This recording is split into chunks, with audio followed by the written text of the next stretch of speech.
ഒരു ടൈപ്പാണെന്ന് നമുക്ക് എത്ര പെട്ടെന്ന് അങ്ങനെ ഫ്രണ്ട്ലി ആവില്ല. ഒരു ടൈപ്പാണ്, കുറച്ചൊന്ന് നോക്കി കണ്ടാണെന്നൊക്കെ തോന്നുന്നു. ഇല്ല, അത് തോന്നില്ല മാത്രം. കാരണം ഞാൻ ഇതിനെ ആദ്യം കണ്ട പ്രകാശം മാർക്കറ്റിൽ ചീഫ് അസോസിയേറ്റ്. അപ്പൊ ആദ്യമൊക്കെ മറ്റേ ഇങ്ങനെ ആ ഒരു എന്നുള്ളൊരു സാധനം. പിന്നെയാണ് മറ്റും അല്ല അങ്ങനെ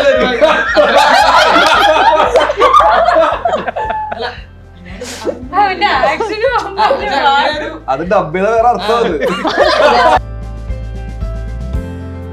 അതും ആദ്യമൊക്കെ ഭയങ്കര ബഹുമാനമായിരുന്നു. അച്ചുവേട്ടനാണെങ്കിലും ഒക്കെ നമ്മള് അപ്പുറത്തെ തൊട്ടപ്പുറത്തെ ഒരേ കാരവൺ തന്നെ അപ്പുറത്തെ സ്പേസ് ഒക്കെ സൂപ്പർ ഹീറോ സ്റ്റൈലിൽ പുറത്ത് ചാടി ഇറങ്ങി വീഡിയോ ഇല്ലടാ, അത് മാത്രം കിട്ടിയില്ല. ഞാനിപ്പോഴും അത് പറഞ്ഞോണ്ടിരിക്കണേ മനസ്സിൽ തട്ടിയത്. കണ്ണ് പറഞ്ഞുണ്ടല്ലോ. അതും ഒരു മിത്ത് ഉണ്ടായിരുന്നാണ് തിയേറ്റർ ഓണേഴ്സ് ഒക്കെ പറയുന്നത്. ഫെബ്രുവരി ഏറ്റവും അതിനു മുമ്പൊക്കെ പിന്നെ മിത്തിന് വലിയ എന്നാ മിത്ത് മാറ്റി വെക്കാം. എല്ലാം കൊണ്ട് ഒരു മുറിയിൽ പൂട്ടിയിട്ട്. അപ്പൊ എനിക്ക് ഭയങ്കര പ്രശ്നം. ഈ അപ്പൊ തന്നെ അഭിപ്രായം പറയണല്ലോ. സാധാരണ കഥകൾക്ക് പല ഓപ്ഷൻസ് ഉണ്ട്, നമുക്ക് വായിച്ചിട്ട് പറയാം. പിന്നെ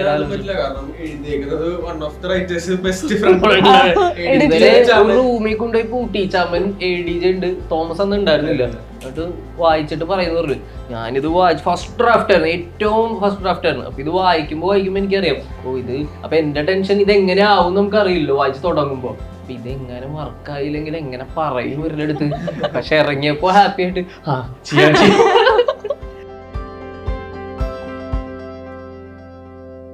ടീം റൊമാൻസ് ആണ് വീഡിയോനോടൊപ്പം ഉള്ളത്. Mathew, Sangeeth, Mahima, Arjun Ashokan and Shyami. Welcome. Romance ആണ് പുതിയ വിശേഷം. അതിലെ പാട്ടോടുകൂടെ തന്നെ ആളുകൾ ഭയങ്കരമായിട്ട് എക്സൈറ്റഡ് ആവുന്നുണ്ട്.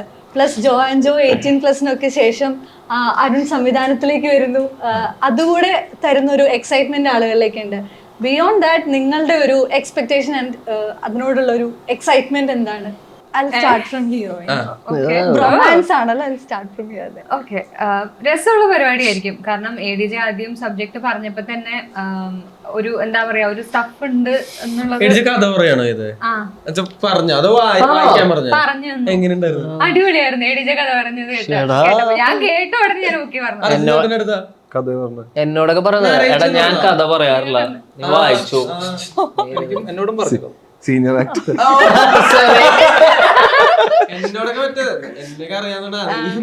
എല്ലാം കൊണ്ടൊരു മുറിയിൽ പൂട്ടിയിട്ട്. അപ്പൊ എനിക്ക് ഭയങ്കര പ്രശ്നം. ഈ അപ്പൊ തന്നെ അഭിപ്രായം പറയണല്ലോ. സാധാരണ കഥകൾക്ക് പല ഓപ്ഷൻസ് ഉണ്ട്, നമുക്ക് വായിച്ചിട്ട് പറയാം.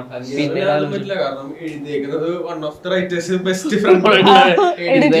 റൂമിൽ കൊണ്ടുപോയി പൂട്ടി. ചമൻ ADJ ഉണ്ട്, തോമസ് അന്ന് ഉണ്ടായിരുന്നില്ല. എന്നിട്ട് വായിച്ചിട്ട് പറയുന്ന പറഞ്ഞു, ഞാനിത് വായിച്ചു ഫസ്റ്റ് ഡ്രാഫ്റ്റ് ആയിരുന്നു, ഏറ്റവും ഫസ്റ്റ് ഡ്രാഫ്റ്റ് ആയിരുന്നു. അപ്പൊ ഇത് വായിക്കുമ്പോ എനിക്കറിയാം ഇത്. അപ്പൊ എന്റെ ടെൻഷൻ ഇത് എങ്ങനെ ആവും നമുക്ക് അറിയില്ലോ വായിച്ചു തുടങ്ങുമ്പോ. അപ്പൊ ഇതെങ്ങനെ വർക്കായില്ലെങ്കിൽ എങ്ങനെ പറയും ഇവരുടെ അടുത്ത്. പക്ഷെ ഇറങ്ങിയപ്പോ ഹാപ്പി ആയിട്ട് ചെയ്യാൻ. അപ്പൊ ആദ്യം കേൾക്കുമ്പോ തന്നെ നമുക്ക് മനസ്സിലാവില്ല ഏകദേശം എങ്ങനെയായിരിക്കും വരാൻ പോകുന്നത്. പിന്നെ കാസ്റ്റിന്റെ കാര്യം പറഞ്ഞു, പിന്നെ ADJയുടെ ഒരു വർക്കിംഗ് സ്റ്റൈലും അതിന് മുന്നേ ചെയ്ത സിനിമകളും ഒക്കെ കാണുമ്പോൾ ഒരു ഷോർട്ടായിട്ട് എനിക്ക് ആദ്യം കേട്ടപ്പോ തന്നെ ഫീൽ ചെയ്തു. അപ്പം ഇത്രയും ഫണ്ണായ, ഇത്രയും വൈബിൾ, ഇത്രയും ചില്ലായ ഒരു ടീമിന്റെ കൂടെ ചെയ്യുക എന്നുള്ളതിന്റെ ഒരു സന്തോഷവും എനിക്കുണ്ടായിരുന്നു. ഈ ഒരു ടീമിൽ തന്നെ ഒരു സൗഹൃദം ഭയങ്കരമായിട്ട് എവിഡന്റ് ആയിട്ട് നമുക്ക് തോന്നുന്നുണ്ട്. പാട്ടിൽ തന്നെ ഫസ്റ്റ് പാട്ട് കേൾക്കുന്ന സമയത്ത് ഇത് ഡബ്ഡ് വേർഷൻ ആണെന്ന് തോന്നുന്നു. Search for the original version of this. പിന്നെയാണ് മനസ്സിലായത് ഇത് ഒറിജിനലി അങ്ങനെ തന്നെ ചെയ്തതാണ്. പടത്തിലെ മേജർ സീക്വൻസ് ആണ് ആ ഭാഗം വരുന്നത്. പടത്തിൽ ആക്ച്വലി അത്രയും ഡാൻസ് ഇല്ല. സീൻസിലൂടെ ഇടയ്ക്ക് പോകുന്ന പരിപാടിയാ. അപ്പൊ അത് ആ ലാംഗ്വേജ്, ആ കൊടവ സോങ് അതില് അനുയോജ്യമായിട്ടാണ് ആ ലാംഗ്വേജിനെ വെച്ചത്. പടം കാണുമ്പോ കറക്റ്റ് മനസ്സിലാവും. ഇത് ടെറൈൻ അത് തന്നെയാണോ സിനിമയുടെ? ഒരു ടെറൈൻ ഇങ്ങനെ ഒരു പരിപാടി ഉണ്ടല്ലോ പടത്തിൽ ഇല്ലാത്ത പരിപാടി ചെയ്യിപ്പിക്കില്ല. അത് ADJക്ക് മാത്രമല്ല, അതിപ്പോ എല്ലാരും പ്രൊമോ എന്ന് പറഞ്ഞ 18+ എന്നെ 3 കിലോമീറ്റർ കൊണ്ട് ഓടിപ്പിച്ചിട്ടുണ്ട് ട്രെയിലറിന് വേണ്ടിട്ടാ വണ്ടിയുടെ പുറകെ ഓടുന്നത്. അത് വേറെ എന്തെങ്കിലും ഉദ്ദേശം എന്റെ ചെരുപ്പൂരി പോയിട്ട് നിൽക്കായിരുന്നു കല്ലി കൂടെ. നിങ്ങൾക്ക് വീണ്ടും ADJയുടെ സെറ്റിലേക്ക് വരുമ്പോൾ ഉള്ള എക്സ്പീരിയൻസ് എങ്ങനെയാണ്? ഭയങ്കര ഹാപ്പിയാണ്. കാരണം ഗിരീഷിന്റെ സെറ്റിലോട്ട് വീണ്ടും പോകാൻ ഒരു അവസരമുണ്ട് പ്രേമലൂരിൽ. അതുപോലെ തന്നെ ആയിരുന്നു ADJ വർക്ക് ചെയ്ത്. നമ്മൾ ചിലരോട് മാത്രം നമുക്ക് കംഫർട്ടബിൾ, എല്ലാവരും ഇപ്പൊ ഞാൻ അധികം പടങ്ങൾ ചെയ്തിട്ടില്ല, ഏറ്റവും കംഫർട്ടബിൾ എനിക്ക് ADJയും ഗിരീഷും തന്നെയാണ്. അപ്പൊ ADJയുടെ അടുത്തൊരു പടത്തിലും ഇവരൊക്കെ അങ്ങനെ വരുന്നതാണ്. ഇപ്പൊ മാത്യു 3 പടത്തിലുണ്ട്, എന്റെ 2ാമത്തെ പടമാണ്. നിന്റെ അറിയത്തോടല്ലേ ഈ സബ്ജക്ട് ഞാൻ ചെയ്യാൻ പോവാന്ന് പറഞ്ഞപ്പോ എനിക്ക് 2-3 പേര് പറഞ്ഞു ADJ ഒരു ടൈപ്പാണ്. ADJ ഒരു ടൈപ്പാണെന്ന് നമുക്ക് അത്ര പെട്ടെന്ന് അങ്ങനെ ഫ്രണ്ട്ലി ആവില്ല. ഒരു ടൈപ്പാണ്, കുറച്ചൊന്ന് നോക്കി കണ്ടപ്പോ ചാടയാണെന്നൊക്കെ തോന്നുന്നു. ഇല്ല, അതൊരു തോന്നലോ അത്ര. കാരണം ഞാൻ എഡിജനെ ആദ്യം കാണുന്ന പ്രകാശ് മാർക്കറ്റിൽ ചീഫ് അസോസിയേറ്റാ. അപ്പൊ ആദ്യമൊക്കെ മറ്റേ ഇങ്ങനെ ആ ഒരു എന്നുള്ളൊരു സാധനം. പിന്നെയാണ് മറ്റേ അല്ല അങ്ങനെ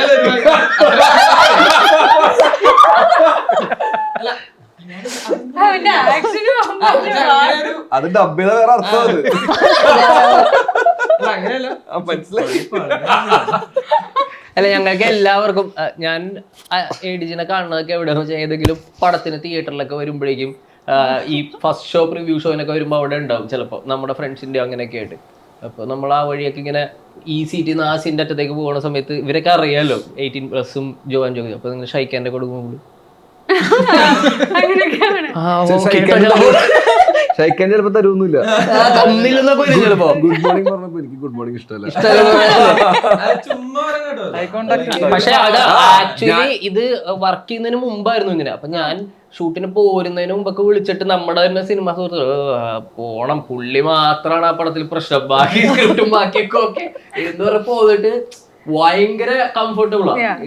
വർക്ക് ചെയ്ത് കഴിയുമ്പോഴാണ് നമുക്ക് ആ പരിപാടി കിട്ടുന്നത്. പുള്ളി ആക്ട് ഭയങ്കര റെസ്പെക്ട്ഫുൾ ആണ്, നമ്മളെ ഭയങ്കര കാര്യമാണ്, റെസ്പെക്ട്ഫുൾ. പക്ഷേ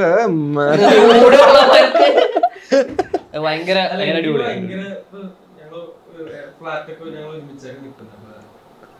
ഇവർ ആദ്യം എഡിജിനെ കാണുമ്പോൾ നമുക്കൊരു ചെറിയ ഭയവും പരിപാടിയൊക്കെ ഉണ്ടാവല്ലോ ആദ്യം. അപ്പൊ ഞാൻ നോക്കും മാത്യു മറ്റേ സീനാണ്, തിരിച്ച് തർക്കുത്തരം പരിപാടി. അപ്പൊ ഞാൻ വെച്ചു ഇവനത് ഓക്കെയാണ്, ഇവ ലൊക്കേഷൻ സീന്. പിന്നെ മനസ്സിലായി ഇവര് അങ്ങനെ പൊളിച്ചടക്കുന്ന ടീമാണ്, ഓൾറെഡി വർഷങ്ങളായിട്ട് അറിയാം. പിന്നെ അതിന്റെ അകത്തേക്ക് ബ്ലെൻഡ് ചെയ്ത് കയറാൻ കുറച്ച് സമയം എടുത്തു. പിന്നെ ഓക്കെ, പിന്നെ അടിപൊളിയായിരുന്നു. ഓക്കെ, നിങ്ങൾ ഒന്നിച്ച് ഒരു സെറ്റില് ആ ഒരു യാത്ര എങ്ങനെ ഉണ്ടായിരുന്നു? എന്റെ പൊന്നോ, ഞങ്ങളെ നയിക്കാൻ ഒരു വട്ട പാട്ട്. അതുപോലെ ആദ്യമൊക്കെ ഭയങ്കര ബഹുമാനമായിരുന്നു. അച്ചുവേട്ടനാണെങ്കിലും ഒക്കെ നമ്മള് അപ്പുറത്തെ തൊട്ടപ്പുറത്തെ ഒരേ കാരവന്റെ അപ്പുറത്തെ സ്പേസ് ഒക്കെ ഒലക്കയുടെ മൂട് ഷൂട്ട് നടന്നോണ്ടിരിക്കുമ്പോ മറ്റേ ബാക്കിൽ നിന്ന് ഇതിപ്പോ എന്താണ് ഇപ്പൊ ഞാൻ കുഴപ്പമില്ല അവന്റെ ഇതിനാവട്ടെ പരിപാടി പിടിക്കാം. ഞങ്ങളലമ്പായിരിക്കും. ഞാനൊക്കെ കാരവാന്റെ ഡോർ എന്റെ ജീവിതത്തിൽ തുറന്നിട്ടുണ്ടാവില്ല. സെപ്പറേഷൻ ഡോർ ഉണ്ടാവുമല്ലോ, ജീവിതത്തിൽ ഞാൻ അപ്പുറത്തുള്ള ആൾക്കാർക്ക് തുറന്നു കൊടുക്കാറില്ല. എനിക്ക് മുട്ടി വിളിച്ചാലും തുറക്കാറില്ല.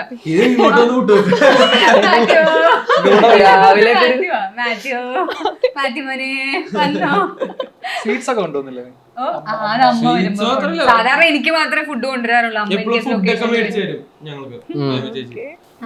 ഞങ്ങള് എന്തോ കഴിക്കാൻ പോയി കുഴിമന്തി ഭയങ്കര ചർച്ച ചെയ്യണ്ടായിരുന്നു. അപ്പൊ ഞാൻ അങ്ങനെ പുറത്തേക്കൊന്നും പോയി കഴിക്കാറില്ല. പിന്നെ ഞങ്ങൾ വിളിച്ചിട്ട് കാര്യമില്ല. ഇത് ആദ്യത്തെ കാര്യമാണ് കേട്ടോ. അതായത് ഞങ്ങളൊക്കെ ഒന്നൊരു ഫ്രണ്ട്ഷിപ്പ് പരിപാടിയോട്ട് വരുന്നതിന് മുമ്പ് അപ്പൊ ഇവര് വിളിച്ചപ്പോ ഞാൻ പറഞ്ഞു ഞാനങ്ങനെ പുറത്തൊന്നും പോയി കഴിക്കാറില്ല, 5 മണി 6 മണി കഴിഞ്ഞാൽ ഞാൻ പുറത്തിറങ്ങാറില്ല എന്നുള്ള ഒരു സീനൊക്കെ ആയിരുന്നു. പിന്നെ പോക്കും വരുമൊക്കെ ഒരുമിച്ചായി.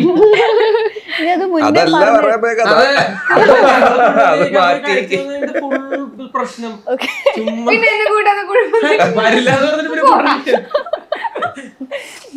നമ്മളൊന്നും നിർബന്ധിക്കണമല്ലോ, ഇല്ലാതെ നിർബന്ധിക്കണമല്ലോ. ഇവര് എന്നിട്ട് ഞാൻ എടാ ഞാൻ വരുന്നില്ല എന്ന് പറഞ്ഞു കഴിഞ്ഞു. പിന്നെ ഇവര് വന്ന് ലഞ്ച് ബ്രേക്ക് ഒക്കെ കഴിഞ്ഞ് വന്ന് ഇവര് കുഴിമന്തിയുടെ കഥ, ഞാൻ മാത്രമല്ല ഇവരൊക്കെ പോയി കഴിച്ചപ്പോ പിന്നെ എനിക്ക് ഓട്ടോമാറ്റിക്കലി എനിക്കൊരു അന്നത്തെ ഒരു രസം എന്ന് പറഞ്ഞ സെറ്റ് മുഴുവൻ വന്നു ഇവിടെ വെച്ചിട്ട് എല്ലാരും ഉണ്ടായിരുന്നു കഴിക്കാൻ. മുന്നേ വീട്ടിൽ നിന്ന് അങ്ങനെ പുറത്തിറങ്ങാതെ ഇരിക്കുന്ന വീട്ടില് പെറ്റ്സുമായിട്ട് കൂടി അങ്ങനെ ഒരു ലോകത്ത് ജീവിക്കാൻ ഇഷ്ടപ്പെടുന്ന ഫ്രണ്ട്സിനോട് പുറത്തൊന്നും പോകാൻ ഇഷ്ടമില്ലാത്ത ഒരാളാണെന്ന് പറഞ്ഞു ഞാൻ കേട്ടിട്ടുണ്ട്. അതെ കമ്മിങ് ടു ഇങ്ങനെ ഒരു അറ്റ്മോസ്ഫിയർ അതൊരു ചേഞ്ച് അല്ലേ? ആണ്. അത് എനിക്കൊന്ന് ഇവരുടെ അടുത്ത് തന്നെ ഞാൻ ആദ്യം പറഞ്ഞിട്ടുണ്ട്. ആദ്യമൊക്കെ ഉള്ള ഒരു 10 ദിവസം വരെ ഇവർ വിളിക്കുമ്പോൾ, അല്ലെങ്കിൽ ഇവരിപ്പം ഡെയിലി ഷൂട്ട് കഴിഞ്ഞാൽ അവർ പുറത്ത് പോകും, അങ്ങനെയൊക്കെയാണ്. ഇവർ ഒരുമിച്ച് ട്രാവൽ ചെയ്യുകയൊക്കെ ചെയ്യുമ്പോൾ ഞാൻ വരില്ല, ഒരു 8 മണി കഴിഞ്ഞ് ഞാൻ പുറത്തിറങ്ങൂല എന്നൊക്കെയുള്ള ഒരു ടൈപ്പായിരുന്നു. ഒരുമിച്ചിരുന്ന് ഭക്ഷണം കഴിക്കില്ല, ഞാൻ ഒറ്റയ്ക്ക് കയറാനിരുന്ന് കഴിക്കും, ഇവർ ഒരുമിച്ചായിരിക്കും. പിന്നെ പ്രശ്നം എന്താ വെച്ചാൽ നൈറ്റ് ഷൂട്ടായി 8 മണിക്ക് ശേഷം പിന്നെ ഒരു 10 ദിവസം കഴിഞ്ഞപ്പോ നിങ്ങൾ എന്റെ പുറത്തിറങ്ങല്ലേ പിന്നെ ഞാൻ വിളിക്കും. പക്ഷെ അങ്ങനെ ഒരു ലെവലിലോട്ട് ഞാൻ ആരുടെ കൂടെയും അങ്ങനെ ഒരു ഫ്രണ്ട്ഷിപ്പ് എനിക്ക് ഉണ്ടാവും. ഷൂട്ട് കഴിഞ്ഞതിന് ശേഷം ഞാൻ വിളിച്ച ഫോൺ എടുക്കുമെന്ന് ഞാൻ സ്വപ്നത്തിൽ പോലും വിചാരിച്ചതല്ല. പക്ഷെ ഈ ടീമിന്റെ കൂടെ വർക്ക് ചെയ്തതിനു ശേഷം അതൊക്കെ മാറി. വിളിച്ചാലൊക്കെ ഫോൺ എടുക്കാറുണ്ട് ഇപ്പൊ. റൊമാൻസിൽ ആളുകളെ ഞെട്ടിച്ച ഒരു പക്ഷെ നിങ്ങളൊരു ആക്സിഡന്റ് വാർത്തയിലൂടെ ആവും. ഇതെങ്ങനെ 180 പോയി 90 കാൽക്കുലേഷൻ ഉണ്ടായിരുന്നു ഞങ്ങൾക്ക്. അത് അങ്ങനെ നിക്കണം എന്നൊരു ചിന്ത. പിന്നെ അത് അർജുൻ മറ്റേ സൂപ്പർ ഹീറോ സ്റ്റൈലിൽ പുറത്ത് ചാടി ഇറങ്ങി ഞാൻ വീഡിയോ ഇല്ലടാ, അത് മാത്രം കിട്ടിയില്ല. പാട്ടൊക്കെ ഇറക്കായിരുന്നു. ഈ സിനിമയിലേക്ക് വരുമ്പോ നമ്മൾ നേരത്തെ പറഞ്ഞ ഒരു എഡിറ്റർ ട്രയോ ഉണ്ടല്ലോ. സംഗീതം ഉണ്ട്, ചമൻ ചേട്ടനുണ്ട്, തോമസ് ചേട്ടൻ അതിന് റൈറ്റർ ആയിട്ട് വരുന്നു. ചമൻ ചേട്ടൻ തോമസ് ചേട്ടൻ സംഗീതം. അപ്പൊ എനിക്ക്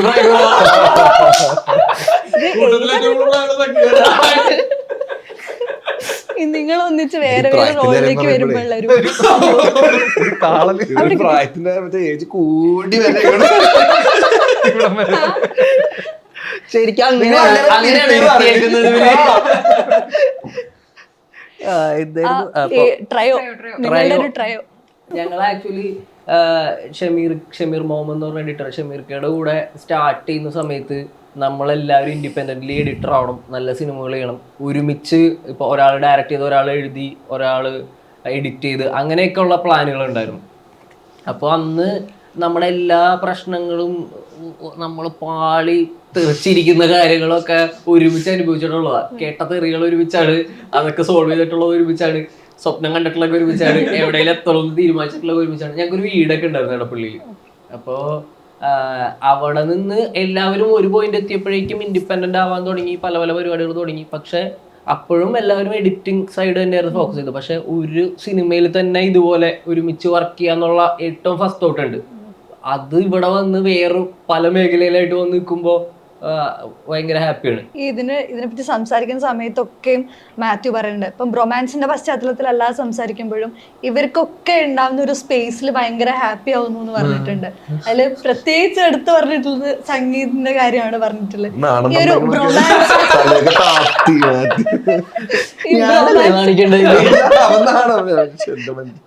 ഈ ബ്രൊമാൻസ് പേഴ്സണലി എത്രത്തോളം ബൂസ്റ്റിംഗ് ആണ്? ബൂസ്റ്റിംഗ് എനിക്ക് ഭയങ്കര ഒരു പേഴ്സണൽ പ്രോജക്റ്റ് അല്ല, അങ്ങനെയല്ല, ഭയങ്കര ക്ലോസ് ടു ഹാർട്ടാണ്. കാരണം ഒന്ന് ക്രൂ, എഡിജനെ നല്ലോണം അറിയാം, ചാമനെ നല്ല പരിചയമുണ്ട്, അഖിലേട്ടനോട് വർക്ക് ചെയ്യുന്ന ആദ്യമായിട്ട്. പക്ഷെ അഖിലേട്ടനെ അറിയാം, ഗോവിന്ദേട്ടനെ അറിയാം, റോണക്സ് ചേട്ടൻ, ക്രൂ ഓൾമോസ്റ്റ് എല്ലാവരും നല്ല പരിചയമുണ്ട്. അവർ വർക്കൊക്കെ ചെയ്ത അവരിതുണ്ട്. പിന്നെ പറഞ്ഞ പോലെ സംഗീതേട്ടൻ, ശ്യാമിന്റെയും കൂടെ വർക്ക് ചെയ്തിട്ടുണ്ട്, അച്ചേട്ടൻ്റെ കൂടെ ആദ്യമായിട്ടാണ്, മൈമിൻ ചേച്ചിയുടെ കൂടെ ആദ്യമായിട്ടാണ്. പക്ഷെ അതൊരു ഫാമിലി ആ ഒരു പരിപാടി ഭയങ്കര അടിപൊളിയായിരുന്നു എനിക്ക്. ഞാൻ ഉദ്ദേശിച്ച ഈ റൊമാൻസ് അല്ല, ലൈഫിൽ ഉണ്ടാവുന്ന. അല്ല, അതേ പറഞ്ഞ അല്ല, പടത്തിനെ പറ്റി എല്ലാം പറഞ്ഞു. അല്ല, ആ സെറ്റും ഇവരുടെ ഇന്ററാക്ട് ചെയ്യാൻ കിട്ടുന്ന സമയം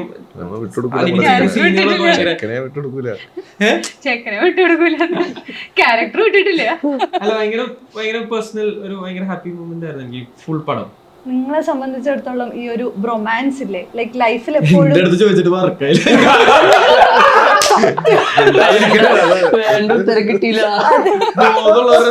കൊറേ ഡീറ്റെയിൽഡ് ആയിട്ട് പറയുന്നു റൊമാൻസ്. പേഴ്സണലി ലൈക്ക് ആളുകൾ എപ്പോഴും പറയുന്ന ഭയങ്കരമായിട്ട് എൻറിച്ച് ചെയ്യാൻ ശ്രമിക്കുന്ന ഒരു റിലേഷൻഷിപ്പ് ആണല്ലോ romance. May be you might not get connected to എനിക്ക് കണക്ട് ആവാത്ത എന്താന്ന് വെച്ചാൽ അങ്ങനെ ഫ്രണ്ട്ഷിപ്സ് മെയിൻറ്റെയിൻ അതുകൊണ്ട് സംസാരിച്ചല്ലോ. അപ്പോഴും അത് കറക്റ്റായി. കറക്റ്റായി ഓക്കെ, ഒന്ന് നിങ്ങൾക്ക് ഈ പറഞ്ഞു ബ്രൊമാൻസ് സമ്മതിക്കും. നിങ്ങളെ സംബന്ധിച്ചിടത്തോളം ബ്രൊമാൻസ് ലൈഫിൽ തന്നിട്ടുള്ള ഒരു ബൂസ്റ്റ്? റൊമാൻസ് ലൈഫ് എന്ന് പറഞ്ഞ ഈ പടത്തിനെ പറ്റിയായിരുന്നു. അല്ല. എന്നെ പറ്റിയൊക്കെ എത്ര നേരം സംസാരിച്ചതിന് ശേഷം ഇത് എങ്ങനെയുണ്ട് എന്നെ പറ്റിയാ ചോദിച്ചേ. അപ്പൊ അവനിരുന്നിട്ട് അഖിലേട്ടൻ ADJ സകലരെ പറഞ്ഞു. പറയട്ടടാ. അങ്ങനെയുള്ള ഫ്രണ്ട്ഷിപ്പുകൾ ഭയങ്കര ഇമ്പോർട്ടന്റ് ആണ്. ചോദിച്ചാലോടെ ഇപ്പൊ മിണ്ടാതിരി. അങ്ങനെയുള്ള ഫ്രണ്ട്ഷിപ്പുകൾ ഭയങ്കര ഇമ്പോർട്ടന്റ് ആണ്. നമ്മൾ എല്ലാവർക്കും കാണും. ഇപ്പം ഇവരായിട്ട് എല്ലാവരും നമുക്ക് ആ ലൊക്കേഷനിൽ വരുന്ന സമയത്തും അല്ലാണ്ടൊക്കെ ഉള്ള സംസാരങ്ങളുണ്ട് നമ്മുടെ ലൈഫിൽ. അങ്ങനെ ഇപ്പൊ എന്റെ 10ാം ക്ലാസ് 5ാം ക്ലാസ് എന്റെ കൂടെ പഠിച്ച ഒരു ഫ്രണ്ട് ഉണ്ട്, കിരൺ എന്ന് പറയുന്നത്. അവനായിരിക്കും ചിലപ്പോൾ എന്റെ റൊമാൻസ്. അന്ന് നമ്മൾ ഇത്രയും കണ്ടിന്യൂസ് ആയിട്ട് എനിക്ക് വേറെ ഫ്രണ്ട്സ് ഒന്നും ഇല്ല. ഇപ്പോഴാണെങ്കിലും എന്റെ ഒരു സിനിമ ഇറങ്ങുമ്പോഴും എന്റെ പോസ്റ്ററൊക്കെ ഏറ്റവും കൂടുതൽ ഷെയർ ചെയ്യുന്ന അവനാണ്. എവിടെന്നെങ്കിലും ഞാൻ കൊടുത്തില്ലെങ്കിൽ പോലും അവന്റെ വാട്സാപ്പിന് സ്ക്രീൻഷോട്ട് എടുത്തിട്ട് അവനത് ഇടും, ഷ്യാംസ് നെക്സ്റ്റ് മൂവി എന്നൊക്കെ പറഞ്ഞിട്ട്.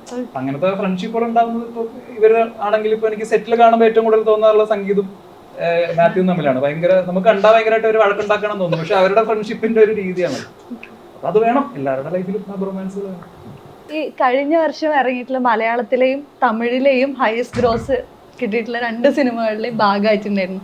അമരനിലും ഉണ്ടായിരുന്നു, പ്രേമലുവിലും ഉണ്ടായിരുന്നു. ഈ ഒരു എക്സ്പീരിയൻസ് ആ ഒരു എക്സ്പീരിയൻസ് ഷെയർ പറഞ്ഞു മടുത്ത് കാണുമോ? അങ്ങനെയല്ല, വിളിച്ചപ്പോ സമയത്ത് ഇതൊക്കെ 150 പടങ്ങളാണ്.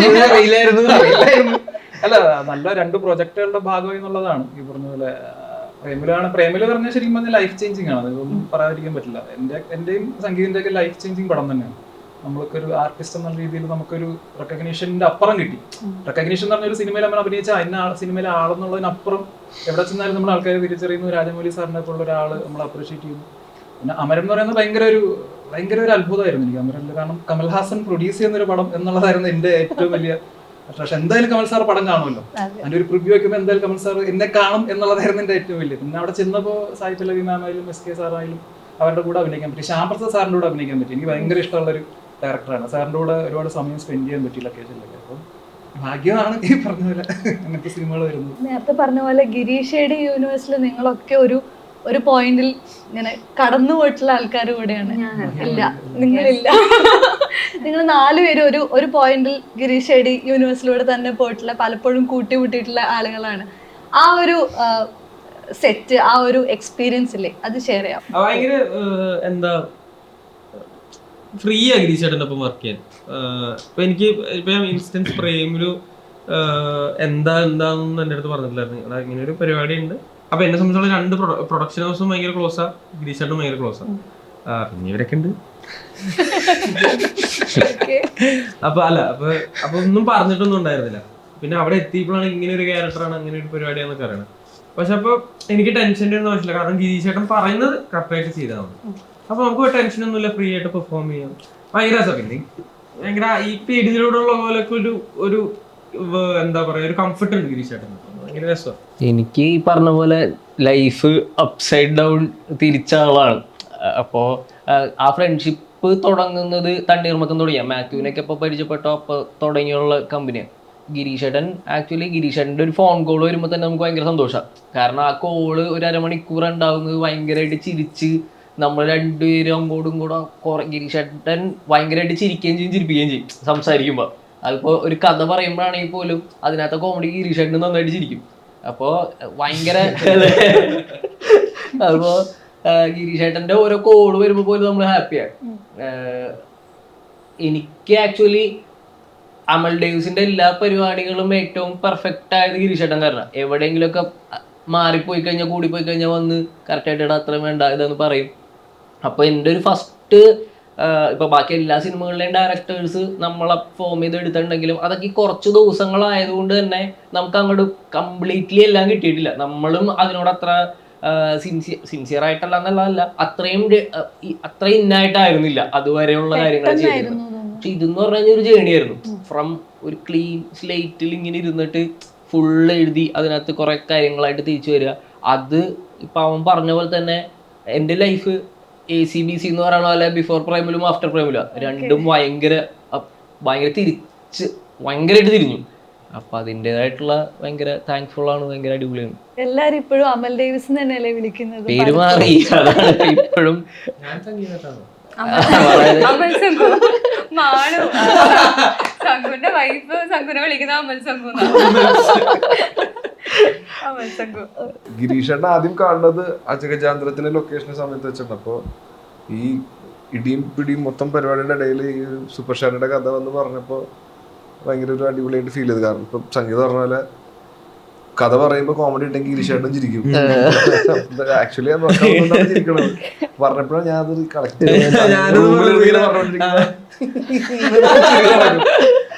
അപ്പൊ പിന്നെ ADJയുടെ ചെറിയൊരു ഭാഗമാണ് ഗിരീഷേട്ടൻ ചെറുതായിട്ട് എന്ന് വെച്ചാൽ പിടി തരില്ല ക്യാരക്ടർ എന്താണെന്നും. പക്ഷെ ഷോട്ട് എടുത്തു കഴിയുമ്പോൾ ഷോട്ട് ഓക്കെ ആണോ അല്ലെങ്കിൽ എന്തെങ്കിലും തെറ്റുണ്ടെങ്കിൽ പറഞ്ഞു തരും. ഷോട്ട് ഓക്കെ ആണെങ്കിൽ ആ ഒരു എക്സൈറ്റ്മെന്റ് മോൻ കാണൂല. ആ ഓക്കെ എന്നാൽ ഇങ്ങനെ ഇരിക്കുള്ളൂ കുറച്ച് നേരത്തേക്ക്. അപ്പൊ 2 ദിവസമൊക്കെ ഷൂട്ട് ചെയ്തിട്ട് എനിക്ക് ഡൗട്ടായി ഇനിയിപ്പം മൂപ്പർ ഉദ്ദേശിക്കുന്ന രീതിയിൽ എനിക്ക് ചെയ്യാൻ പറ്റുന്നില്ലേ, അല്ലെങ്കിൽ ഇനി ഞാൻ ചെയ്യണത് കുറഞ്ഞു പോകുന്നുണ്ട്. അപ്പൊ ഞാൻ പേഴ്സണലി മെസ്സേജ് അയച്ചിട്ട് വിളിച്ച് വെറുതെ പയർ മേടിക്കേണ്ട മെസ്സേജിൽ ഒതുക്കാലോ ചേട്ടാ എന്തെങ്കിലുമൊക്കെ ഉണ്ടെങ്കിൽ പറയണം, ചെയ്യാത്തത് ശരിയാവാത്തോണ്ടാണോ ഒന്നും പറയാത്തതെന്നൊക്കെ ചോദിച്ചു ഞാൻ മെസ്സേജ് അയച്ചപ്പോൾ ഇല്ലടാ ഓക്കേടാ എന്നൊക്കെ പറഞ്ഞ് ഇങ്ങനെയൊക്കെ വെച്ചാൽ അതൊക്കെ പിറ്റേ ദിവസം തൊട്ട് പിന്നെ മനസ്സിലായി. പിന്നെ ഷോട്ട് കഴിഞ്ഞ ഒന്നും മിണ്ടിയില്ലെങ്കിൽ ഷോട്ട് ഓക്കെ. അപ്പൊ അങ്ങനെ കുറച്ച് സമയം എടുത്ത് ഗിരീഷേട്ടനായിട്ടൊന്ന് ബ്ലെൻഡ് ആവാൻ. പക്ഷെ രസമായിരുന്നു. ഓക്കെ. ഈ ബ്രൊമാൻസിലെ ക്യാരക്ടേഴ്സിനെ കൂടെ പരിചയപ്പെടുത്താവോ?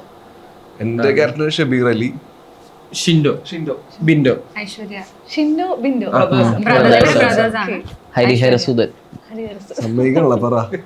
ഐശ്വര്യ പറഞ്ഞു. ഐശ്വര്യ, ഡോക്ടർ ഐശ്വര്യ, ഞങ്ങൾ ഡോക്ടർ ഡെന്റിസ്റ്റ്. മുന്നേ ഈ സിനിമയിലേക്ക് വരുന്നതിനെ പറ്റി പറഞ്ഞ സമയത്ത് അതിനകത്ത് എപ്പോഴും അപ്സ് ആൻഡ് ഡൗൺസ് ഉണ്ടായിക്കൊണ്ടേയിരുന്ന ഒരു ഫേസ് എന്നാണ് now you are into the like മുൻനിര താരങ്ങളിലേക്ക് എത്തി നിൽക്കുന്നത്. ഇതിനെ പറ്റി പറയുന്ന കഥ കേട്ടപ്പോൾ ഞാനും ഇങ്ങനെ ആലോചിച്ചിരുന്നു, ശരിയാണല്ലോ ഇങ്ങനെ കുറെ നാൾ സംഭവിച്ചിട്ടുണ്ട്. ലൈക്ക് നമ്മൾ എത്തിയെന്ന് വിചാരിക്കുന്നിടത്ത് നിന്ന് will go back to nothing and then will again start from nothing. ആ ഒരു അവിടുന്ന് എപ്പോഴും ഇല്ല ഞാനിവിടെ നിൽക്കില്ല എന്ന് പറഞ്ഞിട്ട് മുന്നോട്ട് പോകാണ്ടായിട്ടുള്ള ആ ഒരു ഒപ്റ്റിമിസം എവിടുന്ന് കിട്ടുന്നതാണ്?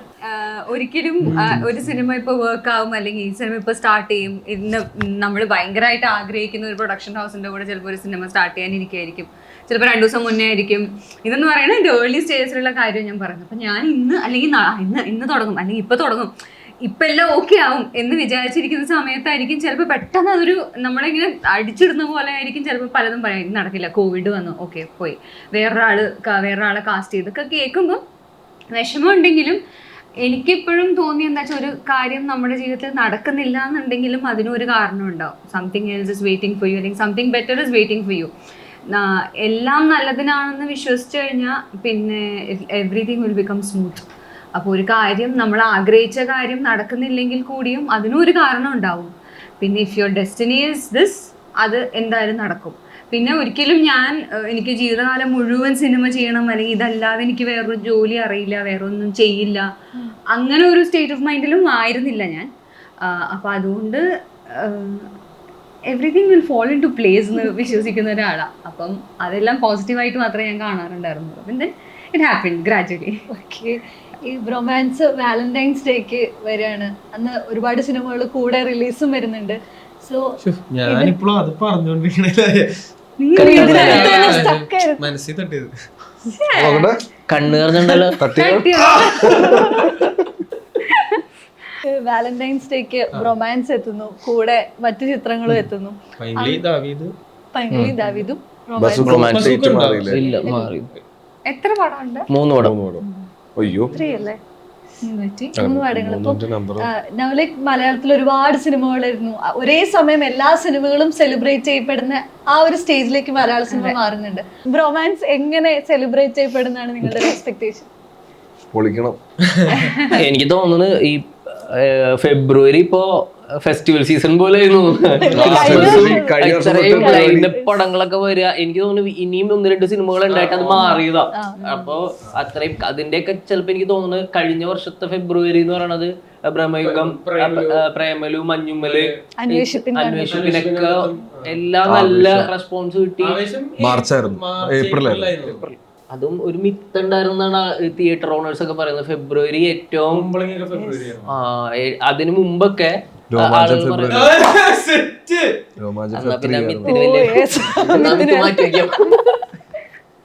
അത് മുന്നേ കേട്ടിട്ടുണ്ട് ഫെബ്രുവരിയിൽ സാധാരണ സിനിമകൾ ഭയങ്കര അധികം ഡ്രൈ ആണ്. 23 അടിച്ച് 24 അടിച്ച് 25. യെസ് ബിൽ ഫ്രാൻസ്. അപ്പൊ ഇത് വർക്കൗട്ടെ എല്ലാ സിനിമകളുടെയും കൂടെ ഇതും സെലിബ്രേറ്റ് ചെയ്യപ്പെട്ടെ. All the best. Thank you so much. Thank you. Thank you.